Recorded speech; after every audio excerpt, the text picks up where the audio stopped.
आहे।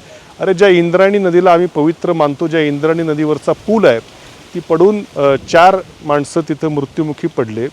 त्या इंद्रायणी नदीवरच्या पुलाला माझ्या माहितीप्रमाणे प्रशासकीय मंजुरी जवळपास ऑक्टोबर 2024 मध्ये मिळाली होती। त्याचं साधं टेंडर प्रक्रिया तुम्हाला 6 महिन्यामध्ये पूर्ण करता आली नाही। म्हणजे हे टेंडर महिन्या 2 महिन्यामध्येच खरं ठेकेदाराला वर्क ऑर्डर देऊन कार्यारंभ आदेश देऊन काम चालू होणं अपेक्षित होतं। 6-6 महिने झाले तुमच्याकडनं साधं ते टेंडर पूर्ण होत नाही। एक तर 2च कारणे त्याला कारणीभूत आहेत। एक तर तुमच्याकडे पैसे नव्हते, तुमचे पैसे तुम्ही दुसऱ्या गोष्टीला तुम्ही वापरले, किंवा तुम्हाला कदाचित ते टेंडर कोणाला तरी तुमच्या कार्यकर्त्याला देण्याकरता दबाव त्या ठिकाणी आणला गेला असावा। या 2 गोष्टीमुळे तुम्ही ते टेंडर त्या ठिकाणी निघून वर्क ऑर्डर ठेकेदाराला देऊ शकला नाहीत। त्याच्यामुळे 4 निष्पाप नागरिकांचा जीव गेलेला आहे।